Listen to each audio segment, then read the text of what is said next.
Hello friends, नमस्कार। मैं रश्मि आप सभी का स्वागत करती हूँ अपने YouTube channel basic knowledge all subject classes में। जैसे कि सबसे पहले इसमें जोड़ करना बता रही हूँ। इसमें जोड़ करने का तरीका कैसे जोड़ करें, तो यहाँ पर इस तरीके से मैंने 3 स्टेप में संख्या को लिखा है। उसके बाद इसको जोड़ेंगे। तो इसमें मैं जोड़ रही हूँ संख्या को। 3 1 1 3 में 2 बार 1 1 जुड़ेगा तो 3 1 1, तो ये हमारा जुड़कर 5 हो जाएगा। और यहाँ पर हमारा एक जगह 4 लिखा है, 9 लिखा है, 2 लिखा है, तो 9 में 2 हमारे जुड़ेंगे तो 11 हो जाएंगे। 11 और 4 हमारे 15 हो जाएंगे। तो 15 की हम 5 लिखेंगे। यहाँ 1 जो हमारे बचेगा, आगे का दाई का अंक जो बचेगा वो हम यहाँ पर इस अगली वाली संख्याओं में जोड़ देंगे, जो कि 5 8 6 है। उसको जब हम जोड़ेंगे तो ये हमारा जुड़कर कितना आएगा, 8 और 6 हमारे 14 हुए। 14 और 6 हमारे 20 हो, क्योंकि हमने ऊपर वाला जो 1 लिखा हुआ था उसको भी साथ में जोड़ लिया, तो हमारे ये जुड़कर 20 हो गए। तो इस तरीके से 3 स्टेप वाली जो संख्या है उसका हम जोड़ करेंगे। तो इस तरीके से हम सीधे सीधे कर देंगे। तो हमारे ये 3 स्टेप वाली संख्याएं थी। अब आगे हम दशमलव वाली संख्याओं का जोड़ करना सीखेंगे, जिसमें क्या होता है, संख्याएं चाहे कितनी भी लिखी हों, लेकिन हमारा इसमें दशमलव ज़रूरी होता है कि हम दशमलव से दशमलव संख्याओं को आपस में आमने सामने होनी चाहिए। और जो संख्याएं होती हैं उसको हम वैसे की वैसी लिख देंगे, लेकिन हमारे जो दशमलव है वो सामने ही मिलने चाहिए। तो हम इन संख्याओं को इस प्रकार लिखेंगे 2 4। यहाँ पर 2.00 ये लिखा हुआ है, लास्ट में हो गया ये 1। यहाँ पर जैसे कुछ हमारा इसके नीचे हमारा यहाँ पर कुछ नहीं लिखा, तो हम यहाँ पर 0 भी लिख सकते हैं। अब यहाँ पर हमने इसको जोड़ा तो हमारा यहाँ पर जोड़ने पर 0 0 और 1, तो इसको जोड़ने पर हमारा 1 हुआ। और 1 में हम 4 जोड़ेंगे तो हमारा 5 हुआ। 2 2 जुड़ने पर हमारे 4 हो जाएंगे। और ये हमारा दशमलव यूँ लग जाएगा। और 5 और 9 हमारे जब जुड़ेंगे तो हमारे 14 हो जाएंगे। 14 और 2 हमारे 16, तो 16 6 1 बचेगा तो ऊपर लिख देंगे। तो 1 और 6 जुड़कर हमारे 7 हो जाएंगे। तो दशमलव वाली संख्याओं का जोड़ हम ऐसे करते हैं, आप देख चुके हैं, जो कि बेसिक है।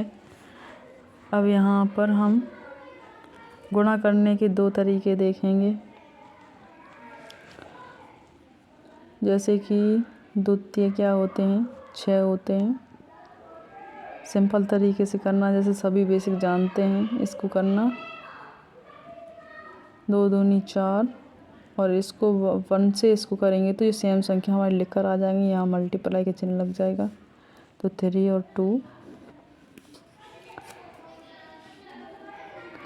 तो हम 6 को यहाँ पर 6 ही लिख देंगे। 4 और हमारे 3 जोड़ेंगे तो 7 हो जाएंगे, और 2 का 2 ही 2। तो 2 से हमारी 76 संख्या बन रही है। आपने देख लिया होगा 276 संख्या बन रही है।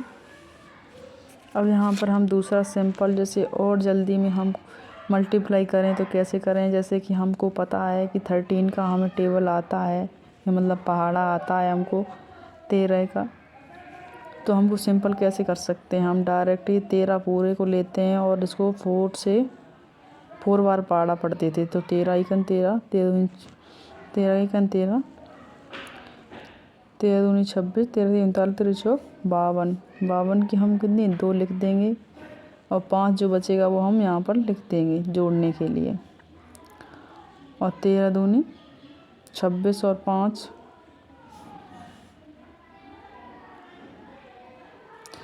26 और 5 हमारी हो जाएंगी 31।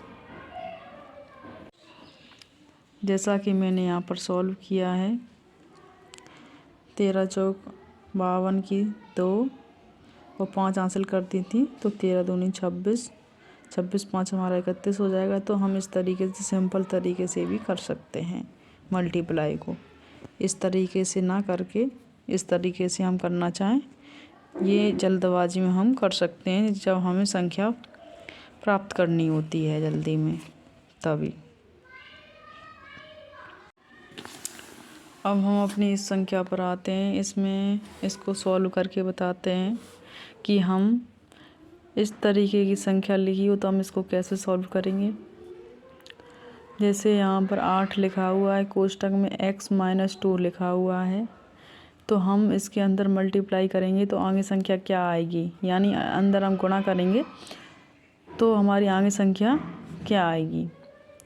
यहाँ हम मल्टीप्लाई लगा सकते हैं और नहीं भी लगा होता तो हम समझ जाते हैं कि ये दोनों संख्याएं गुणा में हैं। तो अब हम 8 का x में गुणा करेंगे तो 8 गुणे x माइनस 8, माइनस जो चिन्ह था वो लग गया माइनस का चिन्ह। अब आगे 8 दूनी 16 यानी 2 गुणे 8 इस तरीके से लिख देंगे। अब आगे हम इसको सॉल्व करेंगे तो हो जाएगा 8 में x का गुणा तो 8x माइनस के 8 में 2 गुणा तो 8 दूनी 16। तो ये इस तरीके से संख्या हमारी बन जाएगी। तो इस प्रकार जो संख्याएं लिखी होती हैं वो इस प्रकार हमारी सॉल्व होती हैं।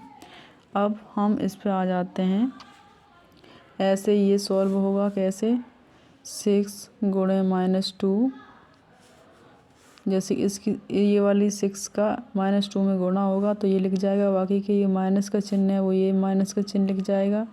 इसको हम समझने के लिए कोष्टक में भी लिख सकते हैं जिससे हमें कन्फ्यूजन ना हो। माइनस लिख दिया, फिर उसके बाद x। अब x इसलिए लिखा है क्योंकि 6 का गुणा हम x में करेंगे तो x पहले लिख दें या बाद में लिख दें इस चीज़ से कोई फ़र्क नहीं पड़ता है।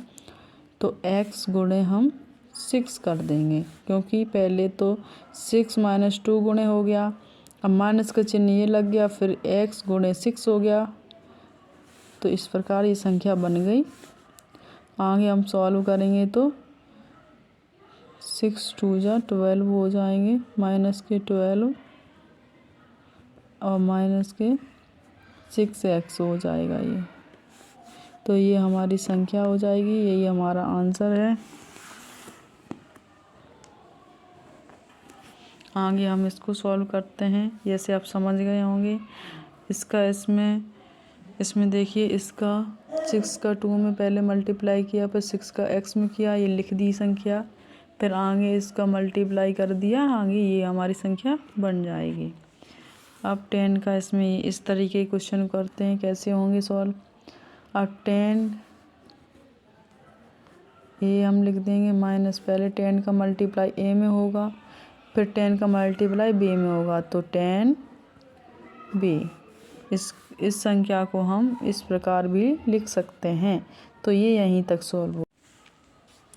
ये प्लस जो चिन्ह है उसको माइनस में संख्याओं में समीकरण जो होता है उसमें प्लस से माइनस में चेंज कैसे होता है तो ये चीज़ पहले सीखेंगे हम। तो ये समीकरण है हमारा, समीकरण है यानी ये हमारा लिखा हुआ है। इसको हम सॉल्व कैसे करेंगे तो x + 30 बराबर हमारा जैसे 90 लिखा हुआ है, तो इसको हम कैसे सॉल्व करेंगे तो x बराबर, ये प्लस का है, जब हम बराबर करके जब इधर लाएंगे तो हमारा ये 90 माइनस प्लस हमारा आएगा तो ये माइनस के 30 हमारे यहाँ आएंगे, क्योंकि माइनस के इधर जुड़ी संख्याएं जब इधर आती हैं पक्षांतर होती हैं तो वो माइनस की हो जाती हैं। तो इसी चिन्हों के हिसाब से प्लस की संख्याएं इधर आएंगी तो माइनस की हो जाएंगी, और इधर की संख्याएं इधर आएंगी तो ये माइनस की संख्याएं इधर आएंगी तो क्या हो जाएंगी, प्लस हो जाएंगी। तो हमारे 90 में से जब 30 घटाएंगे तो हमारे 60 आ जाएगा। तो x बराबर हमारा कितना आया, 60 संख्या आया। अब यहाँ पर देखिए x माइनस 14 बराबर 40 है। तो माइनस संख्या प्लस में कैसे कन्वर्ट होती हैं, तो ये चीज़ हम यहाँ सॉल्व करते हैं। तो x बराबर 40 माइनस के हैं तो इधर आएंगे तो प्लस के हो जाएंगे 14, इसको जोड़ेंगे तो कितना हो जाएगा, 40 और 14 जुड़ने पर 54 हो जाएगा। तो ये हमारा आंसर है। तो हम एक लाइन और बढ़ा सकते हैं, x बराबर 54 इस प्रकार से लिख सकते हैं। तो यहाँ या करके लिखते हैं हम। अब यहाँ पर ये क्या लिखा हुआ है, गुण जो संख्याएं गुणा में होती हैं वो बराबर क्या हो जाती हैं, भाग में हो जाती हैं। कैसे हो जाती हैं, तो इसको हम सॉल्व करके देखते हैं। जैसे कि x गुणे 2 है तो हम x बराबर गुणों की संख्या इधर भाग में लाएंगे, तो गुणा की संख्या इधर भाग में लाएंगे तो x बराबर 4/2।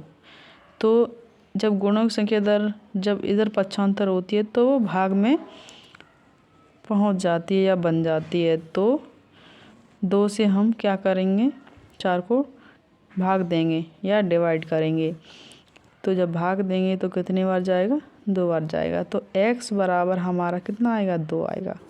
तो ये हमारी क्या हुई, संख्या आंसर हुई।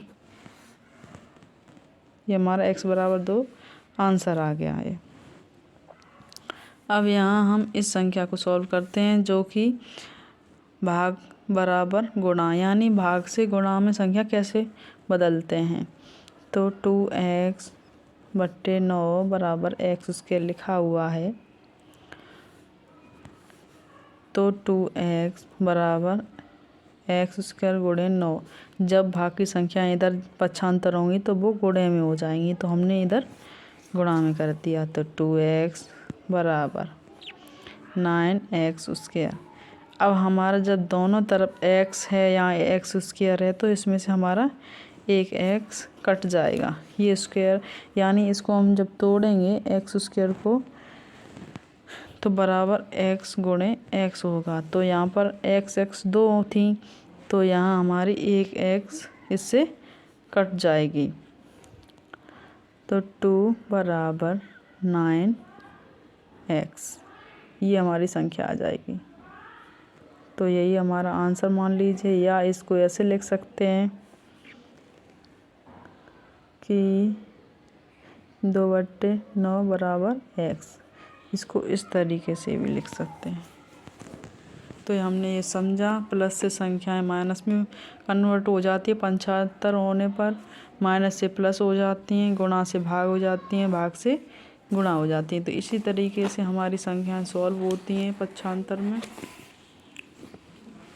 जब हमारे बराबर के निशान समीकरण में आते हैं तभी ऐसी संख्याएं होती हैं। अब यहाँ हम सॉल्व करेंगे इसको। अब हम इसका डिवाइड करेंगे, तो कैसे करें। डिवाइड करने के लिए पहले हमको इस पॉइंट को देख लेना चाहिए कि हमारा जो ये दशमलव वाला पॉइंट लगा हुआ है वो कितने अंक के बाद लगा हुआ है। तो हम अंक गिनेंगे, यहाँ पर 1 अंक के बाद दशमलव लगा है, यहाँ भी 1 अंक के बाद दशमलव लगा है, यहाँ 1 अंक के बाद दशमलव लगा हुआ है। तो पहले हम इन सब में गुणा करेंगे, 4 × 12। तो नॉर्मली भी हम अगर गुणा करते हैं तो पहले लिख लेते हैं 2 × 3 × 4, जो कि हमारी संख्याएं लिखी हुई हैं। अब इनका गुणा करते हैं साधारण तरीके से। तो 4 × 12 और 12 दूनी 24 हमारी संख्या ये आती है। अब हम आगे दशमलव को देखते हैं मल्टीप्लाई में कि दशमलव कितने पॉइंट के बाद आ रहा है। तो 1 पॉइंट के बाद दशमलव सभी में लगा हुआ है। तो हम मल्टीप्लाई में क्या करते हैं, जितने पॉइंट के बाद दशमलव होता है तो उसको हम काउंट कर लेते हैं। तो 1 2 3। तो हमारी ये संख्या है वो हमारी इस प्रकार संख्या मल्टीप्लाई होगा तो इस प्रकार बनेगी 2 4 इसके आगे क्योंकि हमारा 3 पॉइंट बन रहे हैं यहाँ दशमलव के, तो यहाँ 0 बढ़ा के पॉइंट लगाएंगे क्योंकि गुणा करने पर हमारी ये संख्या बनेगी। तो यही हमारा आंसर हो जाएगा।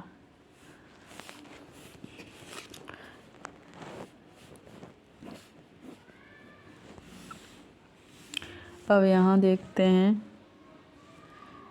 यहाँ पर क्या, यहाँ पर जैसे डिवाइड में या भाग में ऐसी संख्याएं लिखी हों तो इनका मान हम कैसे निकालेंगे। तो यहाँ पर पॉइंट लगे हुए हैं। अब यहाँ पर हम इस प्रकार कर सकते हैं, हमारे जितने पॉइंट लगे हुए हैं उसका हम बट्टे में 100 या जैसे भी यहाँ पर पॉइंट जितने अंकों के बाद है तो उसी के बट्टे में हम उतने ही 0 लिख देंगे। जैसे कि 28 बट्टा यहाँ पर हमारा जो दशमलव है इस संख्या में वो चौथे नंबर पे है, तो यहाँ पर हमारी कितनी संख्या हो जाएंगी, 4 0 लगकर संख्या बनेगी हमारी। और यहाँ हमारा नीचे जो संख्या है वो 4 लिखी हुई है। तो 4 में कितने बाद दशमलव है, 2 3 4 5 6 पॉइंट के बाद दशमलव लगा हुआ है। तो यहाँ पर हमारे 6 0 वाली संख्या लिख जाएगी। अब यहाँ हम इसको डिवाइड कर देते हैं, 4 7 28 और इन 0 से ये 0 कट जाएंगे। 1 2 3 4 1 2 3 4 इस तरीके से संख्या सॉल्व होती हैं। तो जब हम 7 गुणे यहाँ पर जब 100 बच रहा है तो इस तरीके से लिख जाएगा।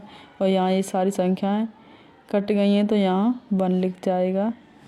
जब 7 में 100 का गुणा होगा तो कितने 700 संख्या आ जाएगी। अब यहाँ हम इस मल्टीप्लाई को हम कितने सिंपल तरीके से सॉल्व कर सकते हैं। जैसे कि ये संख्या लिखी हुई है, इसमें हमारी जितनी भी 0 हैं पहले हम अपनी 0 को लिख लेंगे उसके नीचे इस तरीके से निशान करके। तो हमने जितनी 0 हैं उतनी लिख ली, 1 2 3 4 5। अब यहाँ पर हमने शून्य तो लिख लिया। अब गुणा करते हैं तो यहाँ 1 का किसी संख्या में गुणा करेंगे तो वो कोई फ़र्क नहीं पड़ता है। तो यहाँ 2 से स्टार्ट करते हैं। तो 2 चौक 8 8 दूनी 16 और 16 3 48। तो 48 यहाँ 48 लिख दो और गुणे में कितना हो जाएगा, 4। तो यहाँ पर 0 0 वैसे ही लिख देते हैं जो है। अब इसका इसमें गुणा कर देते हैं। तो 4 8 32 की 2 हासिल कितनी हो जाएंगी, 3 और 4 चौक 16 16 और 3 19। तो ये हमारा आंसर बन जाएगा। इस तरीके से हम सिंपल मल्टीप्लाई कर सकते हैं। यहाँ ये क्वेश्चन दिया हुआ है p² बराबर 100। अब इस तरीके की संख्या होती हैं तो हम क्या करते हैं, 100 हमारा किस संख्या का वर्गमूल है, 10 संख्या का वर्गमूल है। तो p बराबर हम यहाँ कर सकते हैं √100। जब हम इस स्क्वायर को इधर लाएंगे तो ये हमारा रूट में बदल देगा। तो यहाँ p बराबर हमारा कितना हो जाएगा, 10 मान हो जाएगा। क्योंकि 100 का हमारा जब वर्गमूल होगा इस तरीके से 10 का वर्ग यानी 100 होता है। जब इस वर्ग से ये जो यहाँ पर स्क्वायर का ये लगा हुआ था तो ये हमारा इस 2 से ये कट जाएगा, तो ये हमारा p बराबर क्या आ जाएगा, 10 आ जाएगा। So thank you for watching. हमने आज आपको इस तरीके से बेसिक कुछ चीज़ें सिखाई जो कि सभी को आनी चाहिए।